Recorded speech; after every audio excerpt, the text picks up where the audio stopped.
आपने सवाल पूछा कि मैं जब 100 रुपए लेकर गरीब बच्चों के लिए स्कूल बनाया हूं तो मैं 1.5 लाख रुपए क्यों चार्ज कर रहा हूं। क्या हूं कि हाँ, मैं 1.5 लाख रुपए चार्ज कर रहा हूं। अस्सलामु अलैकुम वरहमतुल्लाहि वबरकातुहू। सोशल मीडिया पर आपने जरूर देखा होगा कि दूर दूर तक चटियल मैदान और खेत ही खेत नजर आ रहा है और एक बिल्डिंग पर कंस्ट्रक्शन का काम चल रहा है और उस बिल्डिंग पर वली रहमानी खड़े नजर आ रहे हैं। इसी बिल्डिंग से उन्होंने एक वीडियो पोस्ट की और 10 दिनों में तकरीबन 10 करोड़ रुपए उन्होंने चंदे के जरिए जमा किया था।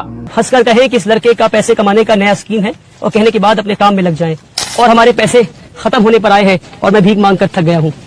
तकरीबन 10 करोड़ रुपए का खर्च है और मैं ये मानता हूँ कि ये 10 करोड़ रुपए एक हफ्ते में जमा हो सकता है और मैं ये चाहता हूँ कि आप मेरे इस वीडियो को 10 लाख मुसलमानों तक पहुंचा दे जो मुझे सिर्फ 100 रुपए दे। मैं 1 लाख रुपए या 1,000 रुपए की बात नहीं करता, मैं सिर्फ 100 रुपए की बात करता हूँ। अगर हम इस मॉडल को कामयाब कर पाते हैं तो हम 20 साल के अंदर अपने हालात को बदल सकते हैं।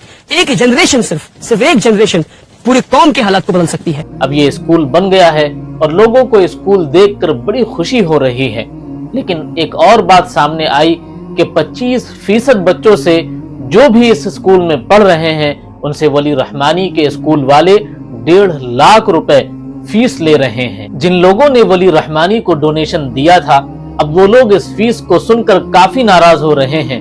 अवाम में वली रहमानी को लेकर तरह तरह की बातें हो रही हैं। जैसे कुछ लोग का कहना है कि जब पहले से वक्फ की जमीनें पड़ी हैं तो अलग से किसी जमीन पर स्कूल बनाने की क्या जरूरत थी, उसी वक्फ की जमीन पर स्कूल बनाना चाहिए। तो अवाम की गलत फहमियों और उनके हर तरह के सवाल के जवाब में वली रहमानी ने एक प्रेस कॉन्फ्रेंस किया जिसमें वली रहमानी ने अवाम के हर सवाल का जवाब दिया। तो आइए उस वीडियो को देखते हैं। हमारी टीम जाकर आपके घर को देखेगी, घर के सर्वे करेगी और ये देखेगी कि अगर आप कह रहे हैं कि आप गरीब हैं तो सच में गरीब है या नहीं है। आपके घर में क्या क्या चीज़ें हैं, फ्रिज है, आपके घर में ओवन है, आपके घर में टीवी है, घर कितना बड़ा है। वली रहमानी साहब, इस वक्त हम लोग आपके उम्मीद ग्लोबल स्कूल के बाहर खड़े हैं, तमाम मीडिया के लोग मौजूद है। आपने 1 साल पहले आपने एक वीडियो शेयर किया था जिसमें आपने पूरे हिंदुस्तान के लोगों से अपील की थी कि इस उम्मीद ग्लोबल स्कूल के लिए सहायता का हाथ बढ़ाए। आपने 100 रुपए के लिए सबसे लोगों से अपील की थी। लोगों ने भी भरपूर आपको आशीर्वाद दिया था, अपनी मोहब्बतों से नवाजा था और जिसका रिजल्ट ये है कि 1 साल के अंदर आपने एक बहुत बड़ी, एक नहीं बल्कि 2 आलीशान इमारतें बना ली है। अब चूंकि नए एकेडमिक साल के लिए आप एडमिशन ले रहे हैं, अब जो आपका पोस्टर्स वगैरह हम लोग देख रहे हैं, आपका ब्रोशर देख रहे हैं, उसमें आप जो है 1.5 लाख रुपए 1.5 लाख रुपए यू आर चार्जिंग एनुअली। तो सवाल ये है कि जो गरीब का बच्चा है, जो गरीब का बच्चा है जिसके लिए आपने लोगों से 100 रुपये मांगा था, वो 1.5 लाख रुपया कहाँ से अफोर्ड कर पाएगा? क्या कहेंगे इस पर? आपने सवाल पूछा कि मैं जब 100 रुपए लेकर गरीब बच्चों के लिए स्कूल बनाया हूं तो मैं 1.5 लाख रुपए क्यों चार्ज कर रहा हूं। क्या हूं कि हाँ, मैं 1.5 लाख रुपए चार्ज कर रहा हूं, मगर क्यों चार्ज कर रहा हूं और किससे चार्ज कर रहा हूं, एक फ़र्क आपको समझना पड़ेगा। हमारे यहाँ ये सारी चीज़ें जानने के बाद आपको क्या लगता है कि एक बच्चे पे क्या खर्च होगा सालाना, जिसको हम लीडर बनाने की कोशिश कर रहे हैं। वो बच्चा नहीं जो पेट के लिए पढ़ रहा है, पढ़ के जाके फिर सोसाइटी की लाइबिलिटी बन जाए, फिर नौकरी के लिए जाए। नहीं, हर बच्चा जो यहाँ से पढ़ के निकलेगा ऐसा 10 और स्कूल खोलेगा और जॉब सीकर्स नहीं बल्कि जॉब प्रोवाइडर्स बनेगा, कम्युनिटी का लीडर बनेगा। ऐसी प्रोग्राम में एक बच्चे पे क्या लगता है आपको, क्या खर्च होगा बताइए मुझे? मिनिमम क्या खर्च होगा साल का बताइए? 3 लाख रुपए। आप 3 लाख कह रहे हैं, आप कोई और बताइए? 2 लाख 3 लाख तो लगेगा। चलिए मैं आपको हकीकत बताता हूँ, एक बच्चे पे 70,000 रुपये खर्च है। कितना खर्च है? 70,000 रुपये एक बच्चे पे खर्च है, ईयरली खर्च है। ठीक है, क्योंकि हमारा प्रोग्राम ऐसा है। और मैं बताना भूल गया, शानदार खाना 3 वक्त का, 2 टाइम फल, फिर दूध, ये सारी चीज़ें, मछली, पनीर, चिकन, सारी चीज़ें, अमेजिंग डाइट बच्चों के लिए, ऐसी डाइट जिसको खाकर बच्चे सच में लीडर बन सके इंशाल्लाह। इन सब के बावजूद हमारा जो एक बच्चे पे खर्च है सालाना, वो 70,000 रुपये एक बच्चे पे खर्च है। हमारा स्कूल का कैपेसिटी जो है वो 1000 बच्चों का है। अगर 1000 बच्चे पूरे स्कूल में आ गए तो 1 साल में हमारा क्या खर्च होगा बताइए? 70,000 इंटू 1000 कितना हो गया? 7 करोड़। यानी हमारे स्कूल का हर साल एक्सपेंडिचर 7 करोड़ होने वाला है। हर साल एक्सपेंडिचर कितना होने वाला है? 7 करोड़। मैं एक बार 7 दिन में 7 करोड़ रुपए रेज कर लिया तो पूरी दुनिया ने मुझे सराहा और मेरी तारीफ़ की और कहा वाह वाह, आपने 7 दिन में 7 करोड़ जमा कर लिया, आपने कमाल कर दिया। अब सवाल का जवाब दीजिए मेरा, क्या मैं 7 करोड़ हर साल जमा कर पाऊँगा? एक बार जमा कर लिया, मान लीजिए अगले साल फिर जमा कर लूँ, उसके अगले साल फिर जमा कर लूँ और उसके अगले साल ना जमा कर पाए, फिर क्या करूँगा? बच्चों को मैं सैलरी कहाँ दूंगा, टीचर्स को सैलरी कहाँ से दूंगा, बच्चों को खाना कहाँ से दूंगा, इलेक्ट्रिसिटी बिल कहाँ से भरूंगा, क्योंकि एक बच्चे पे 70 हज़ार रुपये खर्च है। और अगर 1000 बच्चे पढ़ते हैं 7 करोड़ स्कूल का खर्च होने वाला है, तो ये 7 करोड़ रुपए हर साल मैं कहाँ से लाऊंगा। और बाय चांस अगर ये 7 करोड़ किसी एक साल में जमा नहीं कर पाया मैं, तो क्या मैं स्कूल बंद कर दूँ, ये बिल्डिंग खाली हो जाए। तो हम एक सस्टेनेबल मॉडल के टुवर्ड्स जाने की कोशिश कर रहे हैं। इसलिए हमने ये नया स्कीम निकाला, हमने एक स्ट्रैटेजी बनाया कि हम 25% बच्चों से फीस लेंगे और 75% बच्चे हमारे स्कूल में फ्री ऑफ कॉस्ट पढ़ेंगे, जिस तरह से पिछले 6 साल से पढ़ रहे हैं। एक और बात वाजे कर दूं, लोगों को लगता है कि पहला साल मेरा स्कूल का है।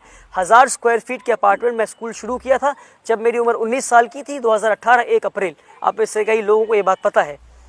तो अगर मैं किसी साल 7 करोड़ रुपए जमा नहीं कर पाया तो क्या स्कूल बंद कर दूं? नहीं बंद कर सकता।